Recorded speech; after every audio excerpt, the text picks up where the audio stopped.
Dr. Kishore? Yes, sir. Yes, sir. Yes, sir. We can Sure, start. sure. So, good morning to all faculty members, teachers of psychiatry, and uh, postgraduate students, and also some of the UG students interested in psychiatry.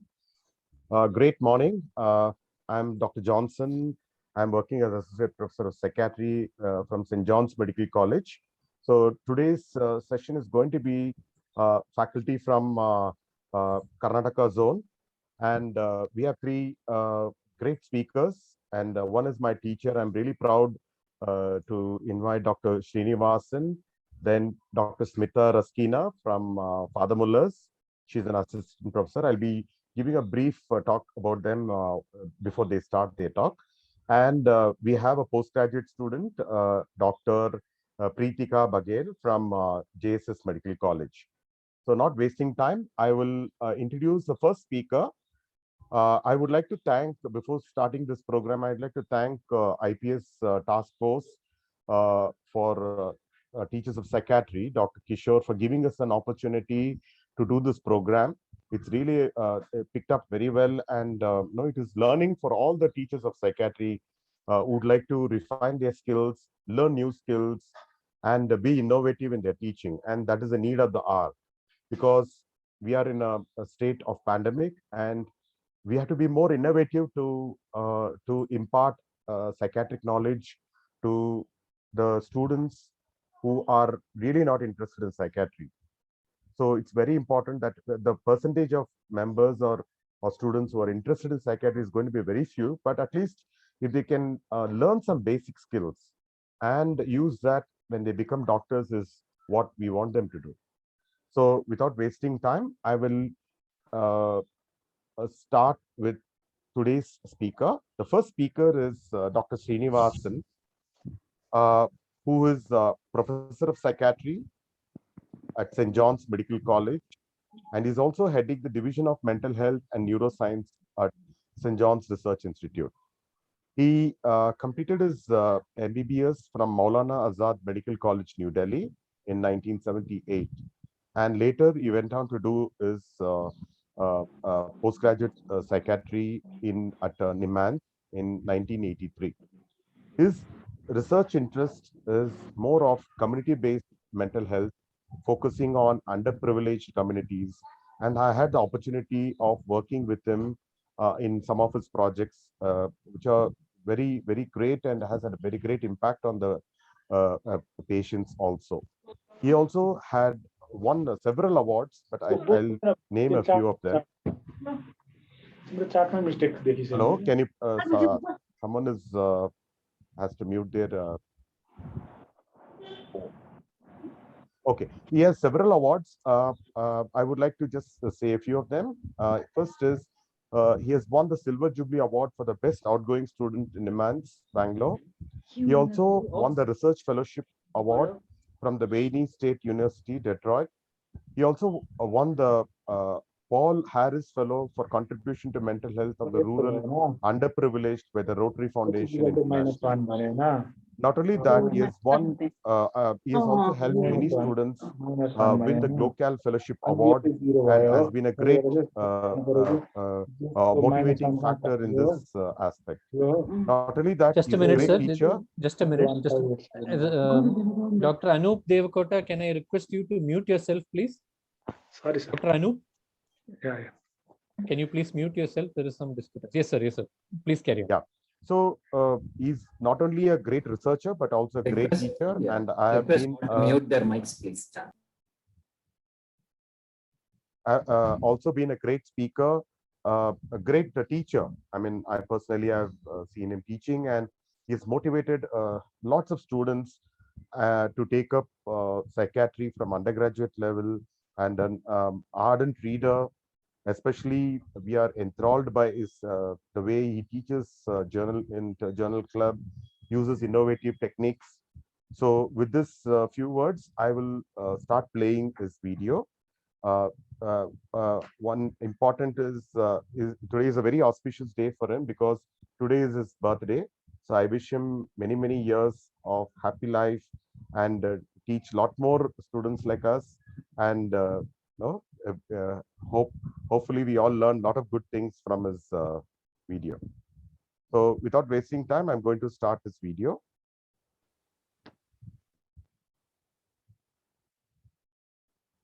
A small announcement, because of the recording, can all of you please reduce your system sound so that it doesn't echo?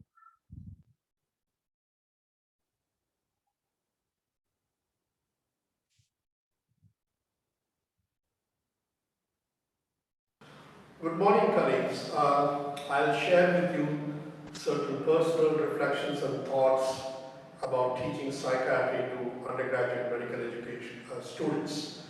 I've been involved with teaching undergraduate medical students at St. John's Medical College for well over 3 decades. And my own personal reflections are, of course, influenced and colored by years of teaching as well as inputs that I have received from my colleagues in the Department of Psychiatry at the Medical College and other teachers who've been engaged with imparting medical education.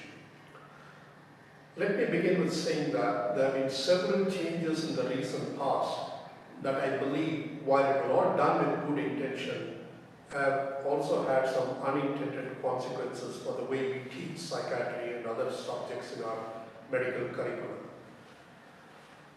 As your medical college student teachers, you all must have mandated to undergo training in competency-based medical education. This is a requirement as per the MCI, and I'm sure all of you would have undergone some training in competency-based medical education. While there is a lot to appreciate about competency-based medical education, I also personally believe that it is extremely prescriptive.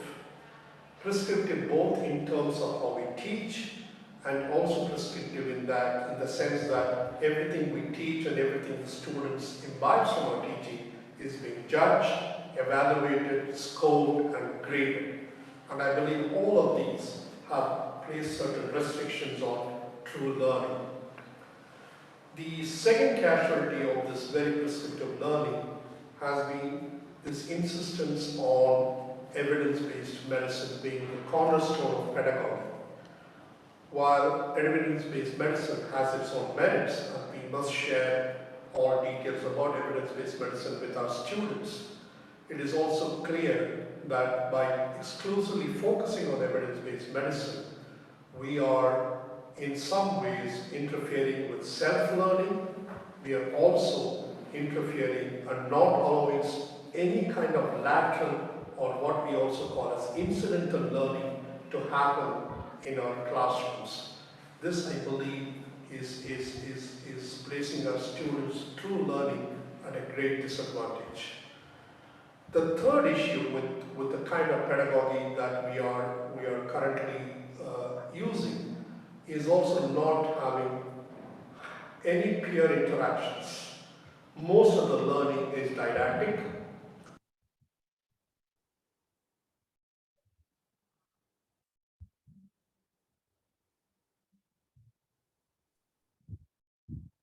Most of the learning occurs in a very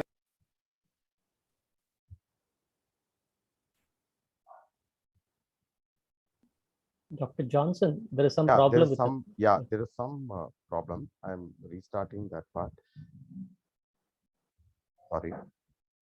environment, and very little learning is encouraged outside classroom hours or within classroom using peer learning processes.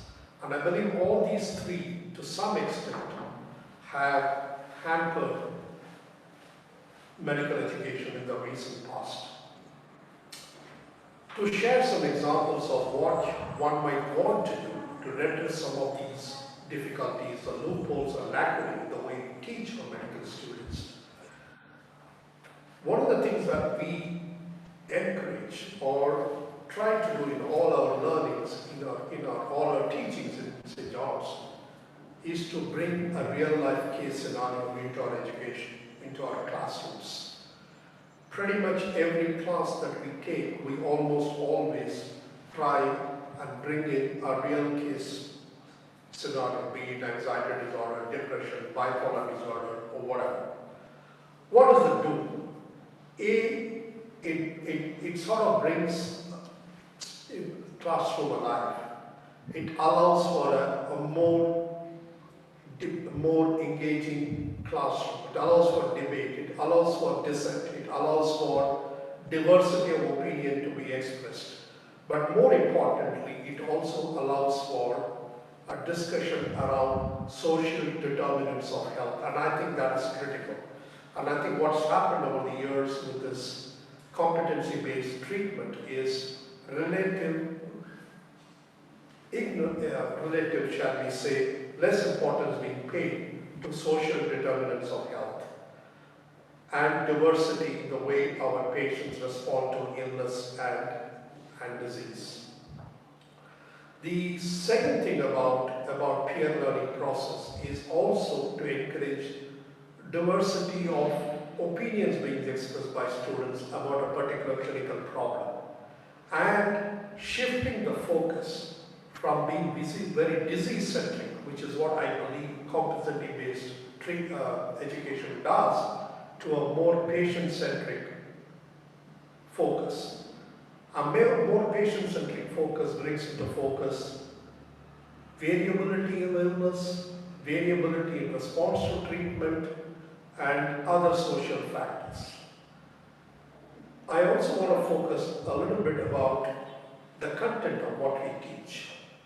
In psychiatric curricula, if you notice, most of them is heavily centered emphasis around teaching anxiety, depression, schizophrenia, substance abuse, and so on and so forth, what is called as hardcore psychiatric topics. I'm not saying that that's not important. It is important for us to teach them all of these topics. But it's equally important, I think, or perhaps more important, to teach students social sciences, social foundations of illness and disease. And I believe we are best placed to do that. We and our colleagues from psychology and social work background are best placed to teach this. Remember that most medical students are not going to take up psychiatry as their career. But having engaged them with social foundations and social determinants of illness will make them a much better physician, whether they end up becoming a general physician, pediatrician, what have you. That brings into focus when they treat patients about health inequity that exists in our society, gender inequity that exists in our society, and these are all important issues in clinical therapeutic encounter. The other thing that we don't do enough in medical education, and I think we must do that more, is also try and teach our students what happens in a primary health center in rural India. And I think the COVID-19 pandemic has brought into sharp focus the divide between rural and urban India. And I think that is equally important, that we place some emphasis in helping students understand presentations of psychiatric illness in rural India, availability of health resources in rural India, and what one can do with what's available, that resource constrained settings under which you need to treat people with emotional problems, and the importance of engaging with communities in rural India is particularly critical. And I know that many medical colleges do have students that are posted in community medicine, they go to villages, etc. But I believe most of these occur in isolation, and we as medical college teachers who teach psychiatry are not part of those kind of postings.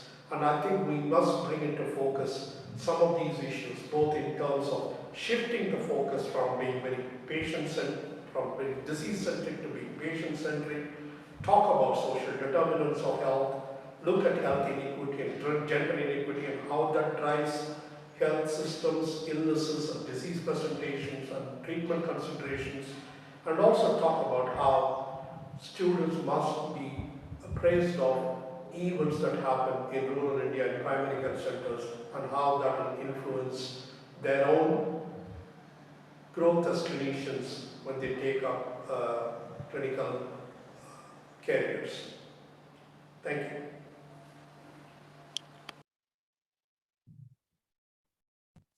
Thank you, sir, for this beautiful talk on emphasizing on rural health and the need of the hour. So maybe we can have 10 minutes of discussion, Dr. Vikas. I think Dr. Srinivasan is also as logged in. So, sir, can you join, sir, Dr. Srinivasan? Hi, Johnson. Yeah, I'm on. If anyone Yeah, has any thank you, sir. questions Thank or you very much comments, for I'm joining, happy to sir. ask. So maybe we can ask the audience if they would like to ask any questions. Sure. Thank you, sir, for your talk. If anyone wants to ask any questions, they can either unmute and ask, or they can post in the chat window. Either is fine, Dr. Johnson. Yeah, that's great. That's great.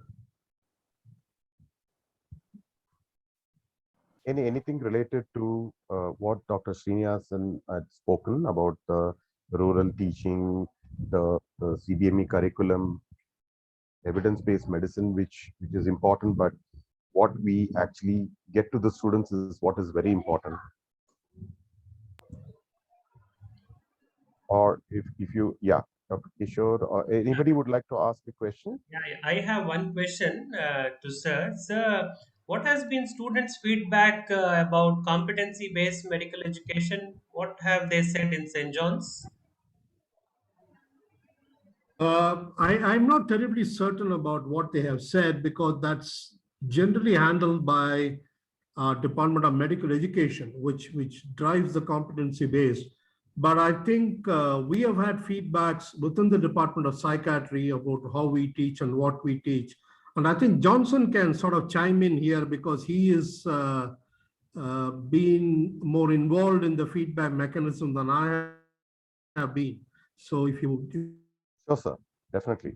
Johnson wants to We sort of- actually, Dr. Priya Sridharan is in charge of undergraduate education in Department of Psychiatry, and I'm in charge of postgraduate currently. Earlier, we used to manage, I used to manage the undergraduate part. So CBAB curriculum has brought in a lot more clarity on what to teach and how to actually score them.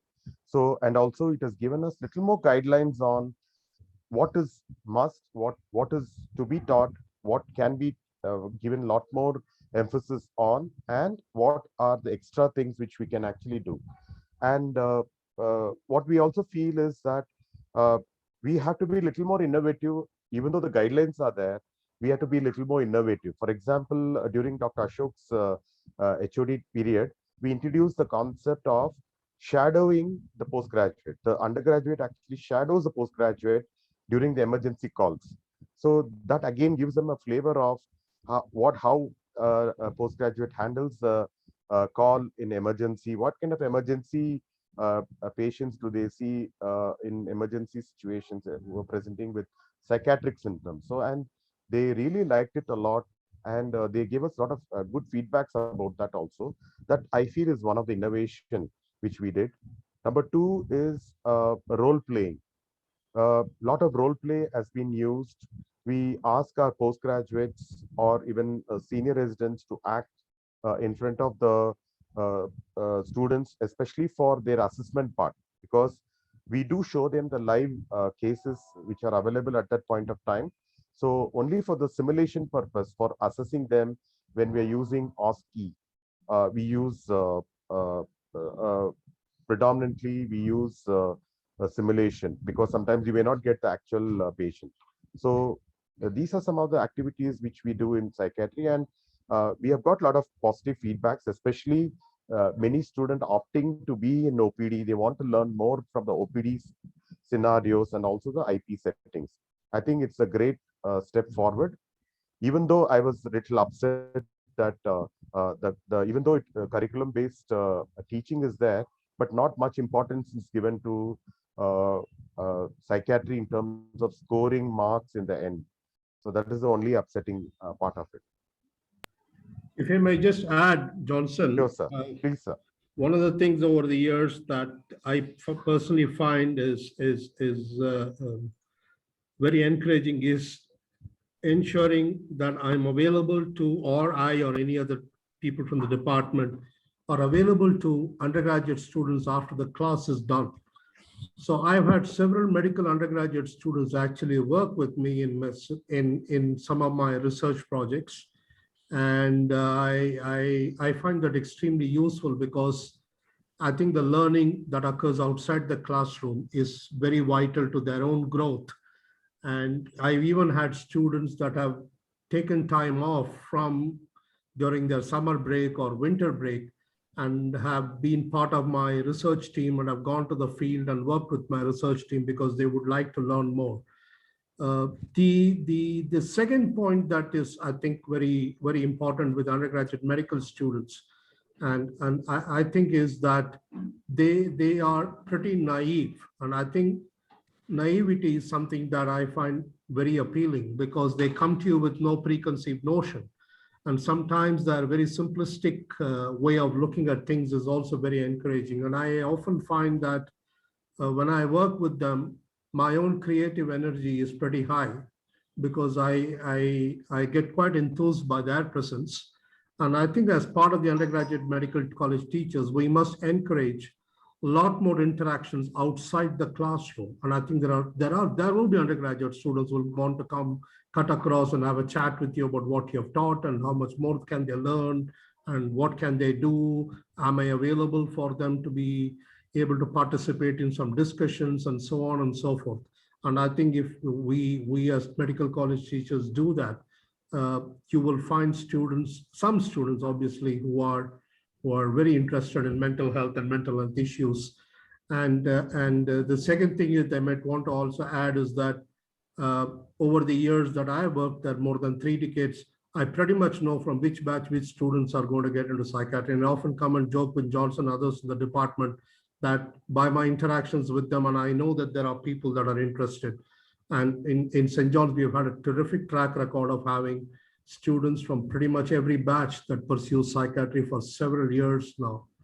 So offline, outside the classroom teaching and interactions, I think is in a very informal manner, and I think is extremely important.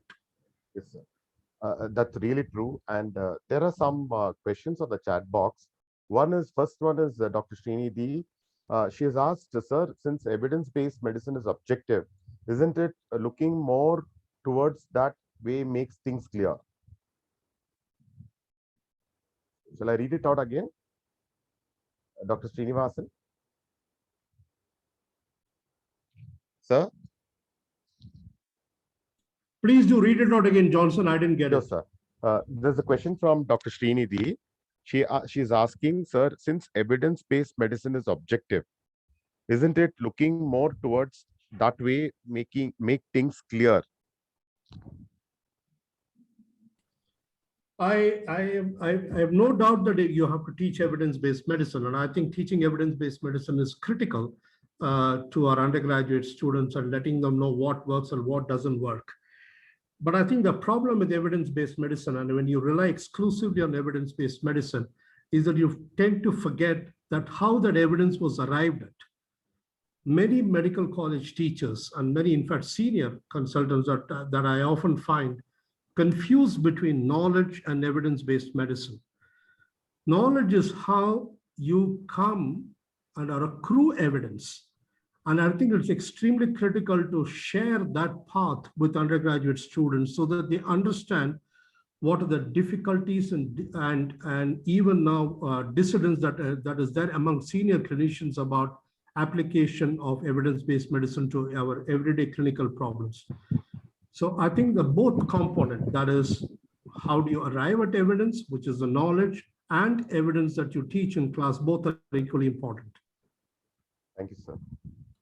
There is one more question on the similar lines. Dr. N.L. Shaw has asked, many students enjoy the posting. One common complaint is it poor in evidence base. Is this a common experience? Sorry, what is that? More in? Basically, what she's saying is many students enjoy the posting, but one common complaint is that it is poor in evidence base. Is this a common experience? Yeah, that's a problem. I mean, if you teach them just evidence-based, then you sort of not teach them the richness of knowledge that exists within social sciences, psychiatry, medical, all branches of medicine for that matter. And I think this excessive reliance on criteria or criteria-based teaching is also detrimental to true learning. And one of the things that one must, all of us as young residents have learned, and is not just learned what's taught in the classroom. As I said, what's not taught in the classroom. We go and do a lot of learning on our own, read, consult our seniors, discuss with our seniors. And I think a lot of learning occurs in a pretty informal context. And I think that is important. That must be encouraged. Thank you, sir. We'll take one last question by Dr. Prashant. In 2021, how do you suggest to take psychiatry to a rural area which is not addressed by DMHP? That's a tough one, but I think I will share a couple of examples of my own research work. I'm not terribly sure how translatable this on an everyday basis. One of the NIH funded research that I'm involved in, and Johnson is kind of also helping me out in that research, is we actually train primary care physicians in management of depression, anxiety. But we also very quickly realized that while that has been done for several years, it hasn't led in any improvement in the management of depression, anxiety at primary healthcare centers. So we borrowed the concept that was developed some years ago by Wayne Caton, which is referred to as collaborative care, which is where a consultant psychiatrist is on a weekly call with the primary care team. And I insist the team because physician is just part of the team. We also work with primary care nurses. We work with primary care pharmacists. And most importantly, ASHA, the community health workers that are available to us in each of the villages, who know the community far better than any one of us. So through this endeavor, this joint collaborative endeavor, we have done a study that has shown very promising results, both in terms of increasing the knowledge of primary care physicians and their ability to engage on a long-term basis. They had followed up these patients for more than a year now in patients with depression and anxiety. And I think it's important that when we do talk with primary care physicians, please do not forget to include all the staff. I think the nurse, the pharmacist, particularly the ASHA workers. I know that ASHA workers are extremely overburdened presently with COVID work and what have you. But even within that context, they're quite willing to set aside some time and talk about, and if you train them, they're willing to talk about, engage with their community about stress, anxiety, and depression, etc. So I think it is quite heartwarming to note the enthusiasm that actually exists within the primary healthcare system for engagement with mental health delivery services. Sir, thank you very much, sir, for giving those pearls of wisdom to us, especially to teachers of psychiatry, which is a very tough task, teaching psychiatry to undergraduates. It is not that very simple. It should be very motivating, very innovative, and also to motivate the students to understand the concept of depression and anxiety, which can be treated at a primary healthcare level itself. So despite multiple training by NIMHANS or many other agencies, that has not continued for a long period of time. We also felt in multiple situations that no matter what you teach, that is not going to be there for a long time. So we need to really think about innovative ways how to keep the primary care doctors, physicians, and maybe using this collaborative model can go a long way. So I would like to thank you for coming us and giving us pearls of wisdom, sir. Thank you very much. Now we'll go on to another important speaker, Dr. Smita Raskina. She's working as Assistant Professor of Psychiatry at Father Muller's Medical College. So she did her MBBS from Father Muller's, and later she did a postgraduate in St. John's Medical College. And her primary areas of interest are perinatal psychiatry, child and adolescent psychiatry, consultation license psychiatry, but also of late she's been very interested in simulation-based education and undergraduates. She's also honored with multiple awards. To name a few, Ramachandra N. Murthy Fellowship to attend the 5th Leadership and Professional Skills Workshop for Early Career Psychiatrists in SAARC countries at NIMHANS. In Feb 2017, she was awarded the 3rd place in the oral paper presentation at the 5th Leadership and Professional Skills Workshop. Feb 2020, she was awarded the 1st place in a poster presentation at Simulus 5th Annual National Conference of Pedistars of Medical Simulation. On April 21, she completed the Jiva Rakshak Emergency Care Life Support Trainers of Trainers program. So with this introduction, I would like to introduce Dr. Smita Raskina for a talk on simulation in psychiatry. Thank you, sir. I'll just share my screen.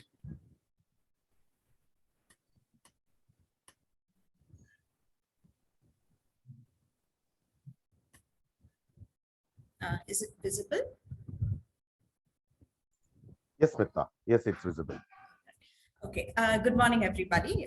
So I'm Smita Raskina, and I'm going to talk about mental health simulation as an innovative teaching method for undergraduate teaching in psychiatry.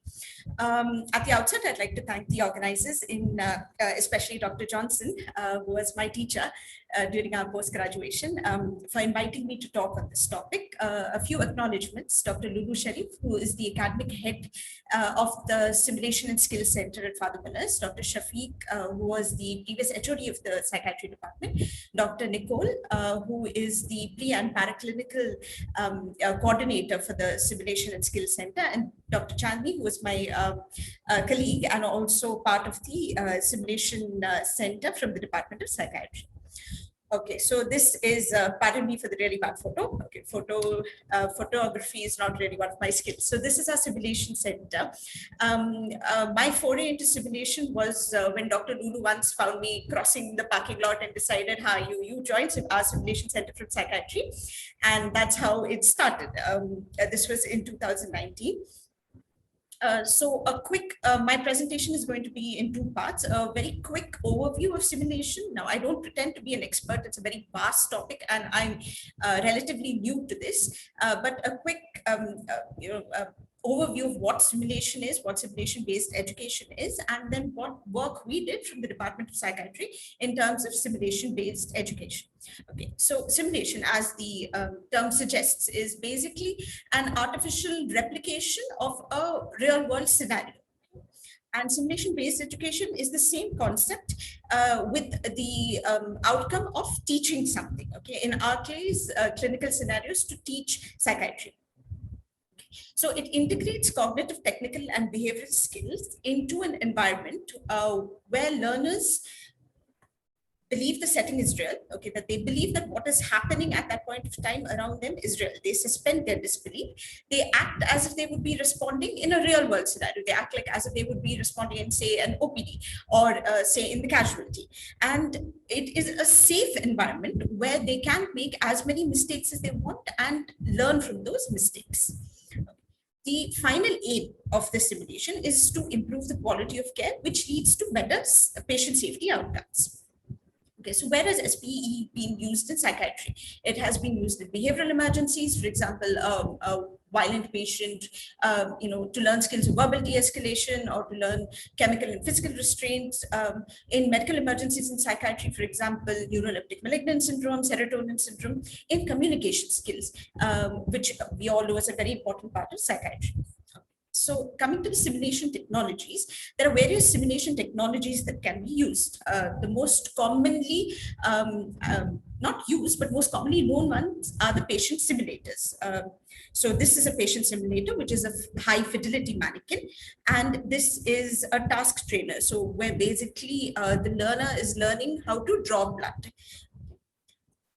You have simulated participants, which is widely used in psychiatry, which are actors who have been trained to act basically as a patient. And this is different from role play because simulated participants follow a very strict and validated script. which when they enact the role, and they are supposed to do it to a certain level that even a skilled clinician will not be able to differentiate between a simulated participant and a patient. Okay. New things right now include computer simulation, virtual reality, voice simulation in cases of auditory hallucinations for schizophrenia. This list is not exhaustive. There are many more things. This is just to give you a basic idea. Okay, so steps of a scenario design. Okay, so how do we go about designing something, say, for a simulation scenario? First is we do a needs assessment. Okay, we find a problem that requires a solution. Okay, and then we set learning objectives for this problem. We then develop and deploy the scenario, which I will be talking about in later slides. We assess whether this has any change in the students' learning. Okay, and then we move on to evaluate the program, and this is a continuous process, in the sense that we always fine tune this. We evaluate the program. Okay, this seems to be a problem. Fine. We go back to needs assessment. We see whether what we need to fine tune, and this circle.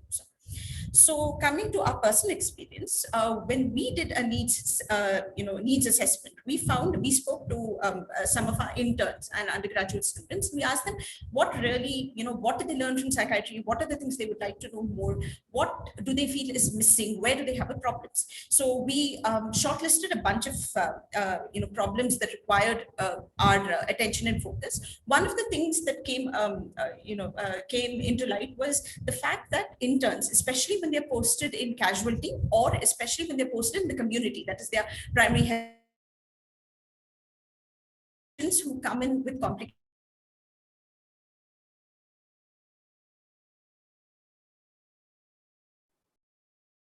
Smita, we can't hear you. Yeah. Hello, am I audible now? Yeah, you're audible. Okay, sorry. So from where couldn't you hear me? Maybe from the starting of the slide, you can start with. Okay, all right. So I was talking about needs assessment and our experience, what we did. Am I audible? Yes, Smita. Yeah, all right. So, sorry about that. Yeah. So needs assessment, and what we did, we spoke to interns, undergraduate students, and we found out that they have difficulties when they're posted in their PHCs, in their community postings, when they're posted in casualty, and they have a patient, say, with complicated withdrawal or uncomplicated withdrawal, ADS patient who comes in. They know the theoretical aspects, but they really don't know what they're supposed to be doing and how they're supposed to be doing it. So we took that as the problem, and we try to find a solution to it through simulation. So the theme, one of the things that we need to do is we need to form a module. So this is part of the module that we developed. The theme was management of alcohol dependence syndrome, withdrawal state. Okay, other considerations that when we spoke to interns and postgraduates also included lithium toxicity, NMS, delirium, suicide risk assessment. I'll talk about that later. So the aim of the session was that at the end of the session, the students will demonstrate the approach, that is the assessment, the history taking, the clinical assessment, management, investigation to be said, and treatment to a patient with alcohol dependence syndrome withdrawal state. Also, the learning outcomes were the assessment, that is the symptoms and identifying signs. The second thing was the management of alcohol withdrawal. And third, also what we found that the interns were lacking. This was especially from our postgraduates who get calls from the interns from casualty or calls from interns in PHCs. They call up either the PGs or the junior staff who they're friends with, the communication of what is exactly happening there to the senior staff. So, what we did was we decided to use two simulation technologies. First was a simulated participant, and the second thing what we did is we used a high fidelity mannequin. So for a few batches when we started off, we first used a simulated participant, and later on we did both a simulated participant and a high fidelity mannequin. Unfortunately, because I'm really not a good photographer, we don't have pictures of the simulated participant sessions, but hopefully I'll be able to explain it better. Okay, so what do we do prior to this session of simulation? Okay, the first thing we do is we take a didactic theory session on ADS. Okay, so it's a normal theory class that you would take for undergraduates, teaching them what ADS is, what is withdrawal, how do you manage it, all of that. Okay, and this is taken earlier.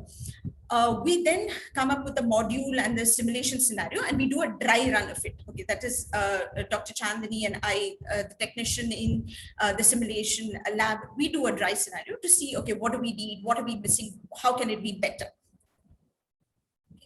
During the session, we first gave them a pre-test, okay, about say 10 MCQs. We then set the ground rules. So there are certain ground rules that every simulation center has. Things like, mutual respect. Whatever happens in the simulation center stays in the simulation center. This is a safe space. You can make mistakes. You can't make fun of other people. Things like that. There are certain ground rules that have to be set. We then divided the learners into active performers and observers. So say we had a batch of 30 undergraduates. In that 30 undergraduates, we divided 5 into active learners. Now these active learners are the ones who will be going through the scenario. For example, you have 2 interns, 1 nurse, 1 postgraduate. We divide them, we give them roles. They decide which roles they would like to take up. And the rest of them are observers. Observers are people who observe the scenario. They stay back. They don't actively participate in the scenario, but they observe.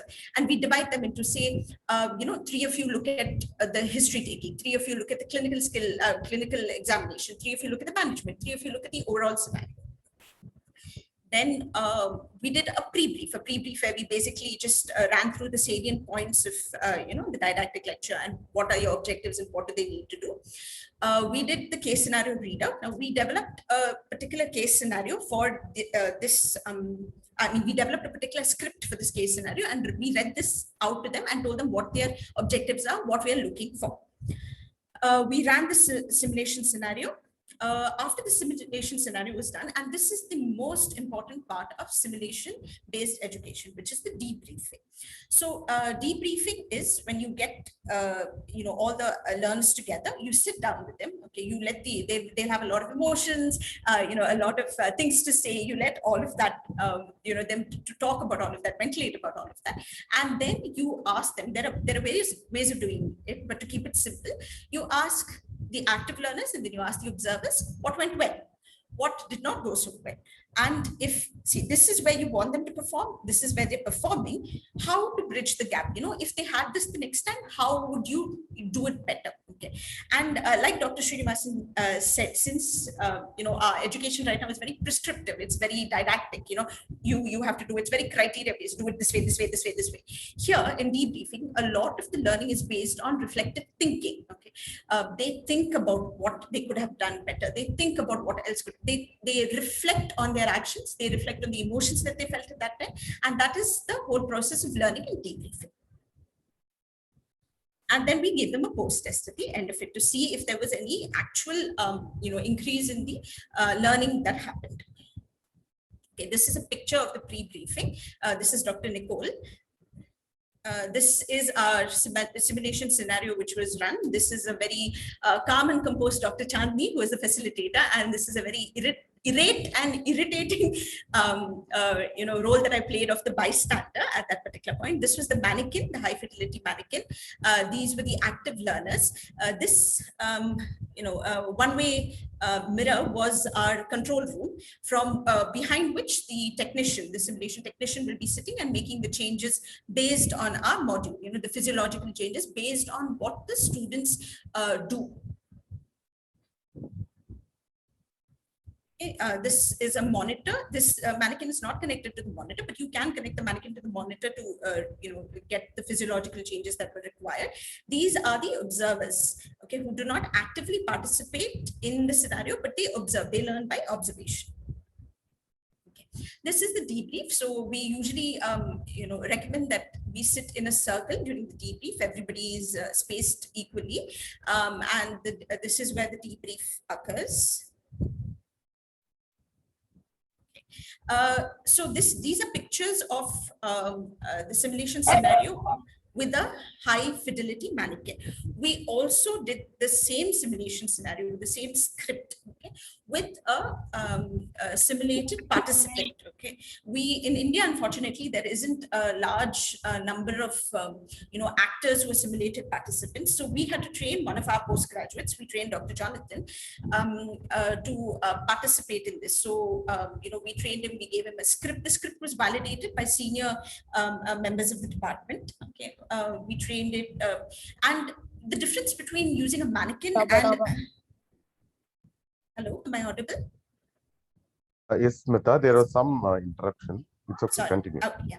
The difference between using a mannequin and a simulated patient. So in a mannequin, you get the physiological changes that you need. You get the tachycardia, the change in BP, this. Though Dr. Jonathan did a really good job as a simulated participant, and he did have the tremulousness, I'm sure his heart rate didn't go up to, as much that you would expect in a withdrawal case. But the affective component, the emotional component, the affective component will obviously not be there in the mannequin. That you will get more in a simulated participant. Okay, so yeah, that's what we did. Does it work? So we ran a very, very, very small pilot study. This was a poster that was presented in the National Conference of Simulus 5. It won the first place. So here, what we did was, we did this for various batches that were of undergraduate students that were posted with us. This was one of the batches. So 30 MBBS students who were randomized by lots into group 1 and group 2. Group 1, we did the scenario using a high fidelity mannequin. In group 2, we used a simulated patient. Okay? And after the purpose of the research, we switched it so that the students got both the experience of both the methodologies. We also gave them a simulation-based education attitude scale, which is just to see what their attitude towards simulation was. So what we found was that there was a significant increase in the post-test scores. Okay, but what we also found is between group 1 and group 2, there was no significant difference, which means that we found that both simulated patient as well as the high fidelity mannequin had the same, students found the same increase in learning. Okay. We also found that the simulation-based education attitude scale scores were pretty high in both groups. Okay. Of course, this was a very small pilot study, just for 30 individuals, and the change in learning was done using MCQs. So that is only looking at the cognitive domain. We would have probably liked to look at other domains as well. So applications at the moment, all of us know about competency-based medical education. All of us had probably some training, looked at those long documents. So it does help competency-based medical education. It helps reflective thinking. Okay, it helps looking at, especially when you have a lot of competencies based on like the ATCOM skills. The attitude and the communication skills. Certain modules like breaking bad news. All of that does come into play in simulation education. Also, currently in the pandemic scenario, where everything, you can't really have 30 students all looking at one patient at one time. Things like distance simulation, okay, also called remote simulation and tele simulation, which can be computer-based simulation, is also taking place and can help in the medical education of students. Okay. So in conclusion, this is an effective learning technique for undergraduate teaching. It's useful for communication skills training and teaching management of behavioral medical emergencies. Students find it interesting, or so we've been told. I mean, the feedback that we got from students. It requires some amount of resources, but it is a good investment. Okay. However, okay, a few things in psychiatry. Therapy per se cannot really be, and this is at a postgraduate level that we were thinking about. Therapy per se, there are some drawbacks. The flexibility that you would expect in somebody, doing a therapy session is something that cannot be reflected in simulation-based education. So that is one drawback of using simulation in psychiatry. Also, there isn't much research on the impact on future patient outcomes. That still needs to be determined. In our case, we're waiting for the batch that we did this with to reach internship, and then probably talk to them and find out how has this really helped them, that is long-term learning, and whether it really has helped their patients, whether patient outcomes are better. And remember, simulation-based education is just a supplement to regular clinical training.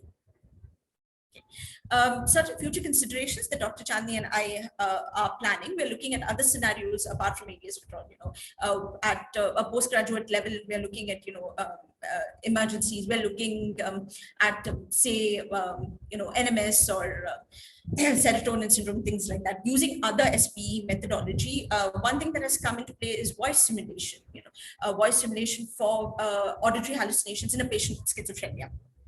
Looking at other disciplines to, and an interprofessional SPE. So something like an agitated patient or a violent patient, we're looking to get the team in, that is our nursing staff, our, ward staff, ward boys, to get all of them in and to run a scenario, which is an interprofessional simulation-based education that we hope will teach our postgraduates leadership skills, communication skills, okay, and and obviously when this really happens, we'll make them ready enough to face the challenge. Okay. Also, like I said, long-term student learning outcome. Once our interns, once our UGs do reach internship, we would like to talk to them and see whether this has helped them. This is just a picture of a module. This is the kind of module that you need to prepare if you are planning to do a simulation-based scenario, looking at the learning objectives, different stages. I won't go much into this because this is quite technical and requires more time. Yeah, thank you. So that was really a very great talk by Smita. So I was also very curious to know about what is simulation, and even though we are read in books, but to actual experience of a doctor who's used it is really great. So I think before we go on to the questions, I would like to ask Smita one important question. I think one of the drawbacks is that there is not kind of a response from the mannequin. That is what I learned, even though physiologically you can actually check the heart rate parameters and all. Maybe in the future, just a suggestion whether we can use artificial intelligence, like and like for example, if they can, the mannequin can also communicate. Like if you are asking how are you feeling, the mannequin say I'm feeling more anxious or something like that. And this, if you can incorporate and in the future maybe use this technique using artificial intelligence and simulation based methods, whether we can create almost a real life picture of a patient actually, and that can go a long way. For example, maybe breaking bad news, we can use the mannequin, or even psychotherapeutic techniques can be tried before we actually see a patient. So I feel there's a great future for this simulation based method. So I think I would like to really appreciate Dr. Smita to bringing this to our knowledge. I would like to go on the questions on the chat box. So if anybody has... Sir, if I may, sorry. Thank you so much for that point, sir. Actually, what we did, I forgot to mention that. Actually, what we did during the simulation scenario using the mannequin is that, so you saw the control, the one-way mirror, which is the control room. So one of the facilitators was sitting inside the control room, and every time the student, so there's a mic which is hanging from above, so that the person inside the control room can hear what the student is saying. So every time the student asked a question, for example, like it asked the mannequin, "Hello, sir, how are you?" The facilitator from inside would voice the mannequin, would say, "I'm not feeling well," or something like that, So that was included. But yes, virtual reality is another thing. So a lot of this virtual reality, augmented reality is being used in simulation. I haven't had any experience with it yet, but it is being used in our center as well. Thanks, Smita. So maybe you should think about artificial intelligence next time. Maybe that will give a lot more, the real, more real experience than currently what we're using. So there's a question from Dr. RRK Raju. So his question is, how is empathy learned in this technique of training, which is very essential? So empathy skills per se, okay, obviously it's difficult to do. That's what I said. See, in a mannequin, it's not possible to have the affective component, okay? So that is where your simulated participants come in, okay? And these simulated participants have to be really trained, okay, in their the scenarios or the script that they're going to run out. Okay? So empathy skills, like how you would learn empathy from a patient, okay, the same way, this is a simulated participant or a simulated patient. The student will, learn the empathy skills with the help of the facilitators, which will guide the scenario from this simulated participant. Does that answer your question, Doctor? Yeah, Shraddha, thanks. So there's a next question by a suggestion and a question by Dr. Vasanta Megha. She's saying that there is ADMSEP is an online portal where there are free clinical skill initiative e-modules that help undergraduates learn psychiatry, self-learning. I often use this and students do find it interesting. I wonder if a similar online platform can be created by ITOP with simulation videos made by the Department of Psychiatry across India, so they can be used by all of us teachers. They could serve as self-learning models. I think this question is directed to Dr. Kishore. Dr. Kishore, would you like to answer this question? Yeah, I think that's a wonderful suggestion. Personally, I never knew about this ADMSEP, but recently the ITOP Infosys Foundation funds has been given to Dr. Suvarna in Chennai on bringing out all modules on simulated learning. I think if Dr. Smita can help us, and with all the like-minded people, we would definitely like to see how we can make it available for psychiatry faculty in India. Dr. Smita, your presentation was very good, and I did not know so much about the simulation center, even though just few weeks back JSS conducted first workshop for simulation based learning. I had one question. Yes. Was the study conducted on CBMA batch? No, sir. This study was conducted in 2019. We presented the poster in 2020, just before the COVID pandemic hit. So it was not in the CBME batch. Okay. Thank you. Thank you, Thank Doctor. you. Thank you, Thank you, Dr. sir. Kishore. Dr. Smita, there's one more request by Okay. same Dr. Vasanta Megha. She's asking, are there any resources you recommend for training our staff for being simulated patients? Yes, there are.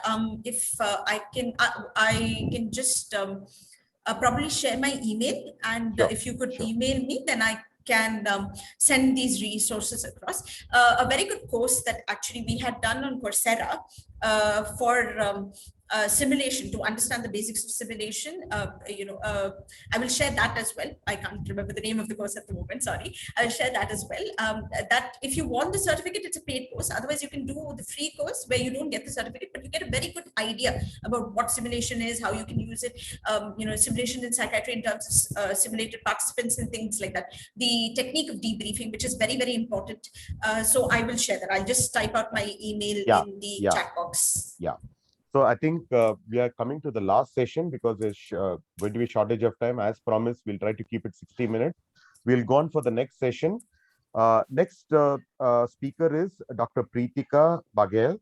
She is currently doing her postgraduate psychiatry in JSS Medical College. And she completed her MBBS from Kasturba Medical College, Mangalore, under Manipal University.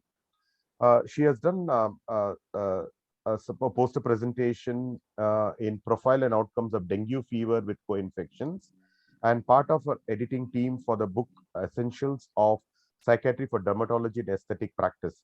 Her hobbies are also reading classical and contemporary literature, anthropology, geopolitics, writing poetry, and dance. So Dr. Preetika, I would like to welcome you to give your extempore on your experiences, and the title which she is given for her talk today is Unraveling the Mind, Perspective on Psychiatry PG Learning. Welcome, madam. Thank you, sir.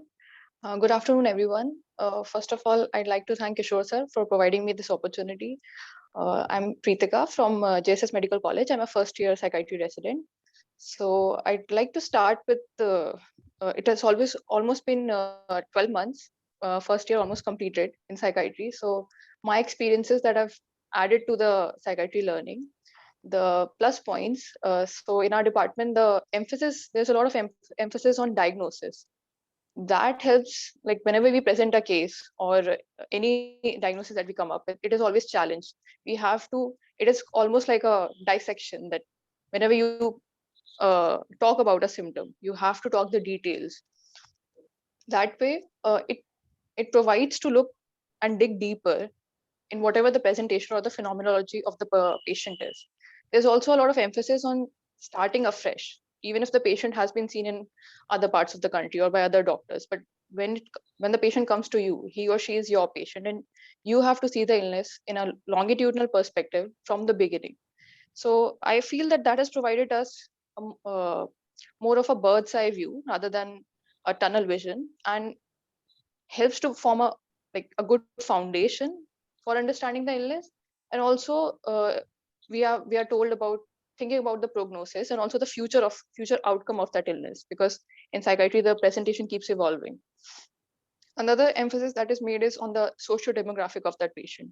So even when we are recommending, when we talk about suggesting other than the non-pharmacological treatment, as simple as like physical exercises, what we recommend to a maybe an upper middle class man from a big town will be very much different from the exercises that you recommend to maybe a woman from a village area. These issues are talked about, and I think that adds to our learning, other than just the theoretical books and the core topics.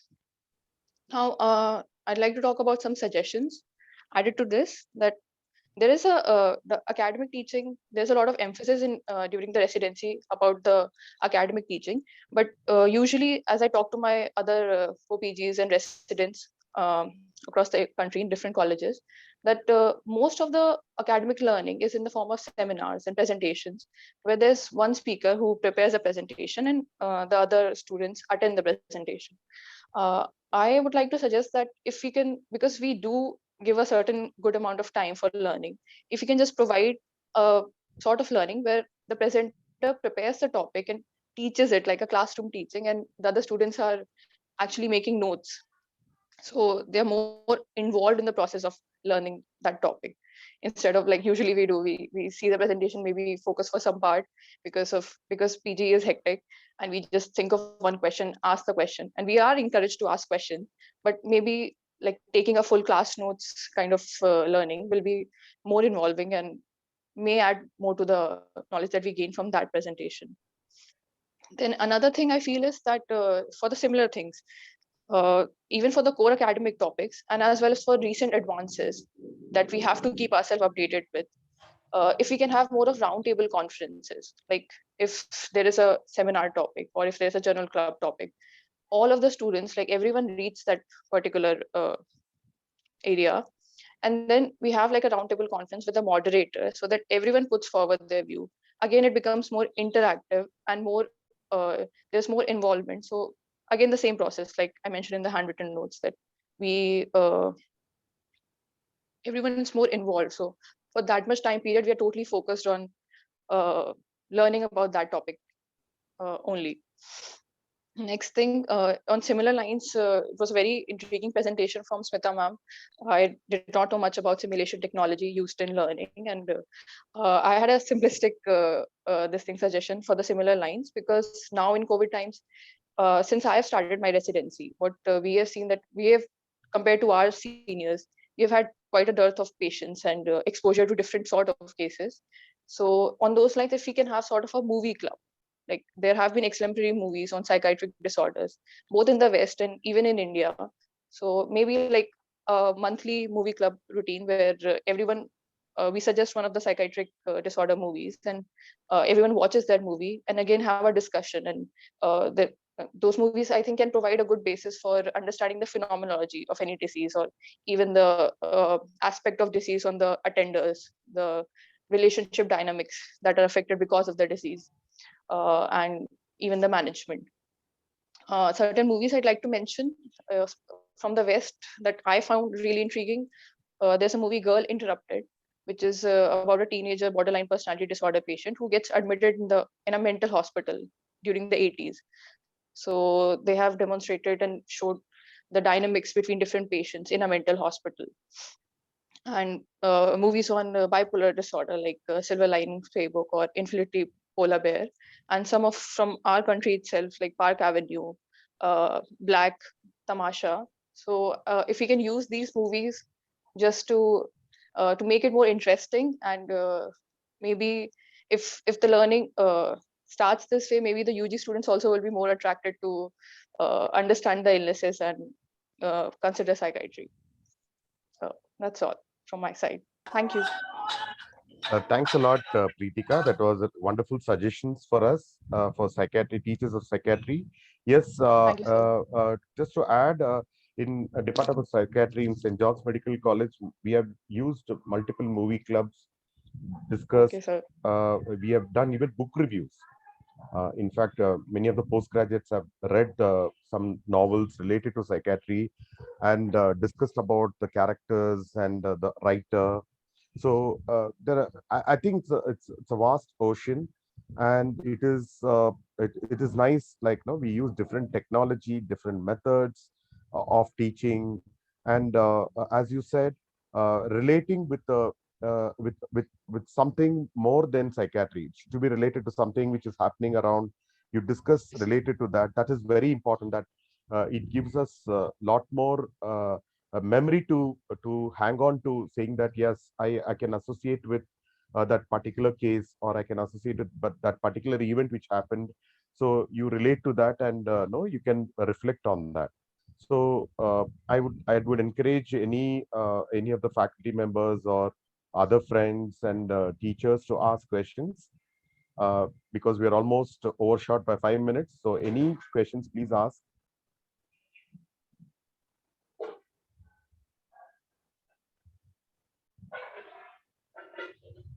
So another Dr. Vasanta Megha, again, she's suggesting one more aspect, that is, she's suggesting to ITOP, if it doesn't already exist, pooling an online resource portal of movies, books, and simulations for teaching and learning. A list of Hollywood, Bollywood, and vernacular movies which could be used in movie clubs could be developed. I think I have a resource of there is a resource available. I can share it with Dr. Kishore later. We can deposit in probably ITOP if it is available. Any more? Yeah. Dr. Srinivas Bhatt, he has suggested we have a once a month book review, movie club, role play, psych drama in our department, KS Hegde Medical Academy, Bangalore.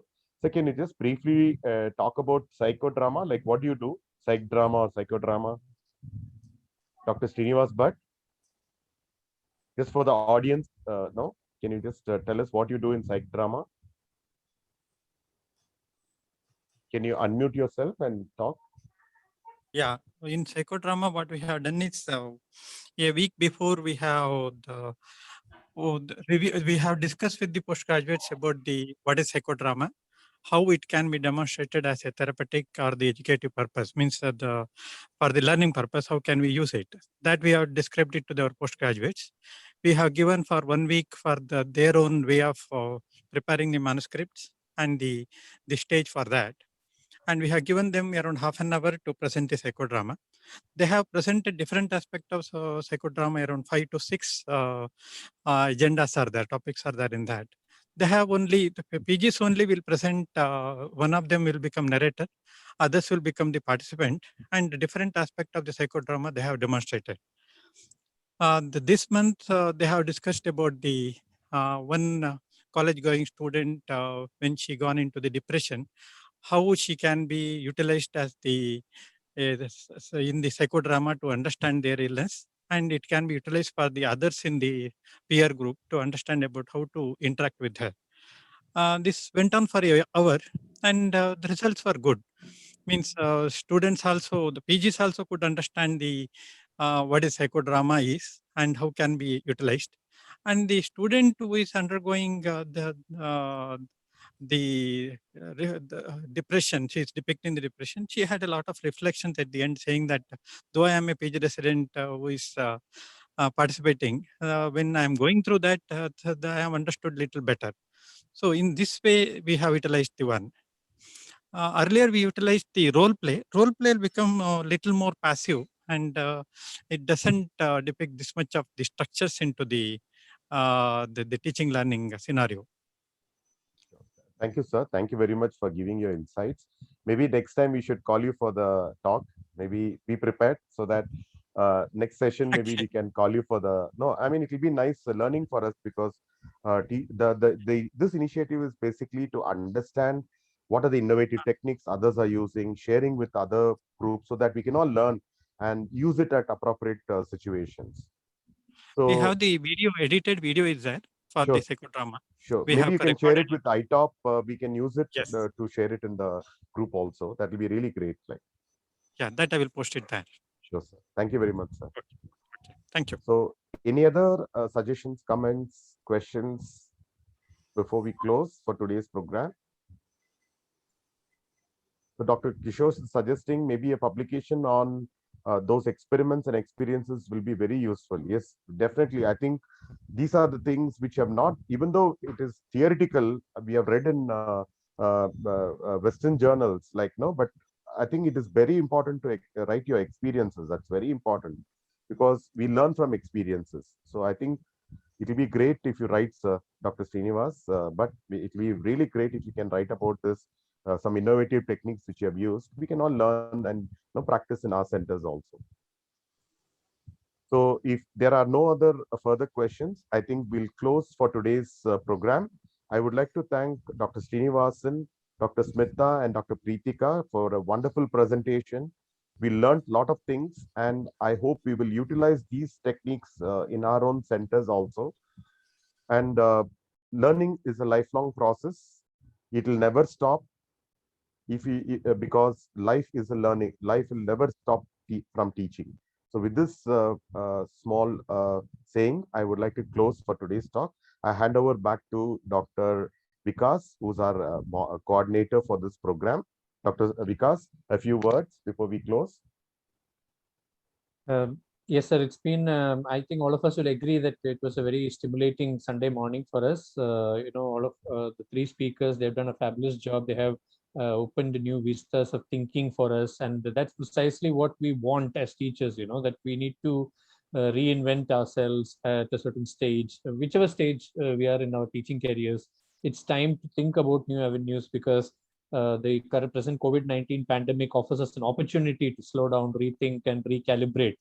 And to that extent, I think all the three speakers, we started off with very insightful talk by Dr. Srinivas, and then Dr. Smita gave us a lot of insights into simulation, the ADS MEP, and Dr. Preetika's inputs on how we can further innovate in PG teaching. All these will are definitely good messages for the day. So overall, a very stimulating Sunday, very well moderated by Dr. Johnson. Thank you so much, sir.